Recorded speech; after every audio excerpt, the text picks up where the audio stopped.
So recently, some of my friends from college have actually gotten me back into Fortnite, which is something I never thought I'd be saying, but it's actually been pretty fun. Now, when I re-downloaded it, the last time that I would have played Fortnite would have been like 2018 or something, and while yes, I did manage to keep a little bit of my muscle memory in me, it doesn't change the fact that I wasn't really able to be going around building the Twin Towers 2.0. Now, alongside that, I was also getting pretty frustrated at the fact that if I shot even one bullet at someone, they'd go ahead and immediately build a full-on 5-star hotel, complete with an all-you-can-eat breakfast buffet, before I'd even be able to blink. It was at this point when I said this to my friends, she actually went ahead and recommended, why don't I just play Zero Build? And I did. And I had way more fun. And then when I was bringing my dogs out for a walk one day, this idea hit me. What happens when players get too good at a game? And the answer to that, in the vast majority of cases, is nothing. Nothing happens at all, like the world goes on, who cares?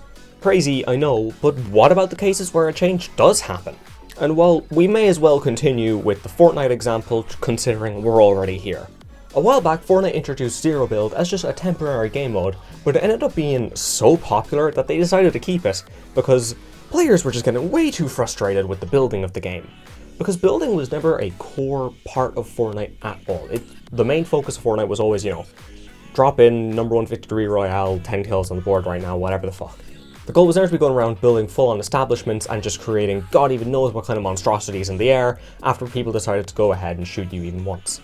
With the introduction of Zero Build, well, all that went out the window, and while sure, Zero Build does always have maybe a few 100,000 or 200,000 less players than regular build, that's about 500,000 players who are actually continuing to play the game who previously might have just gone ahead and quit because they were just getting way too annoyed at the fact that other people were nearly playing a different game to them because they didn't enjoy a certain mechanic which had nearly become a focus because of how strong it was.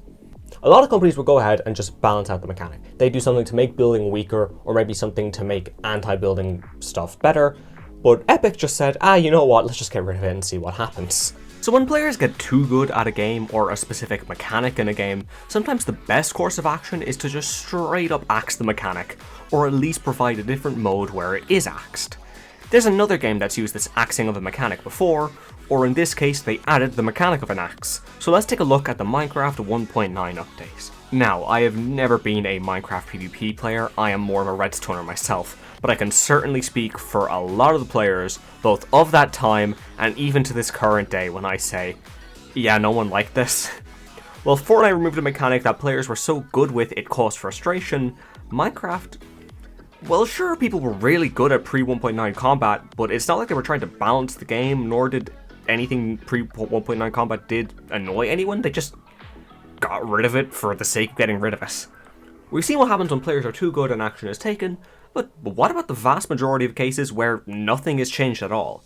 I mean, sure, balance patches might come in, there'll be certain changes in them that maybe would have never happened 5 years prior, but that's primarily just game balance, that's not what was happening with these two games.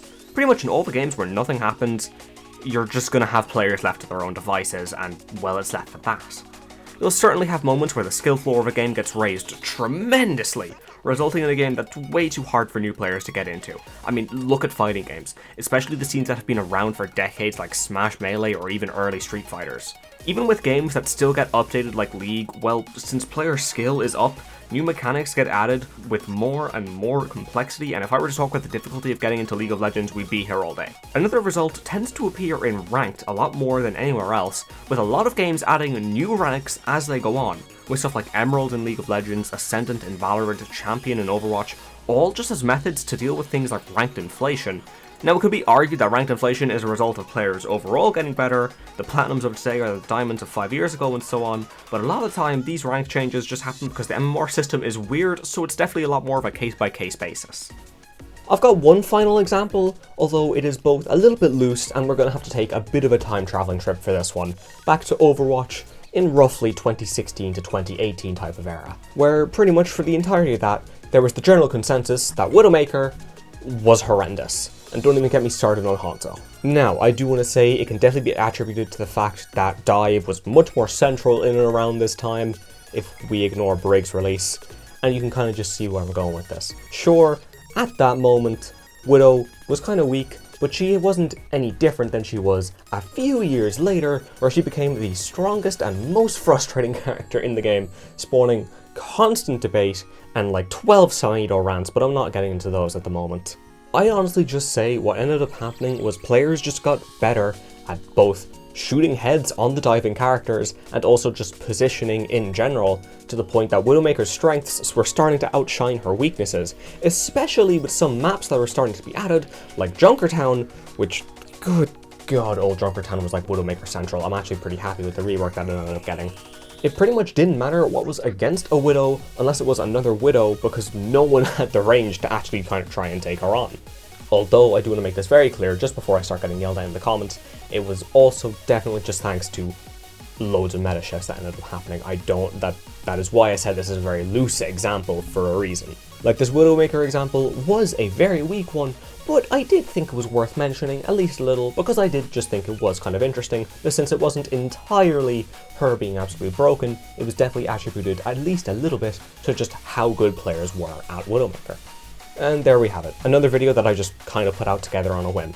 Sometimes I just get an idea, a title pops into my head, and I think, I can maybe make something decent out of that, and no matter how good or bad it actually ends up being, I still end up having fun as I make it, so I throw it out together. If there's anything you want to see me talk about, you know what to do, comment, all that other YouTube stuff, sub, like, blah blah blah.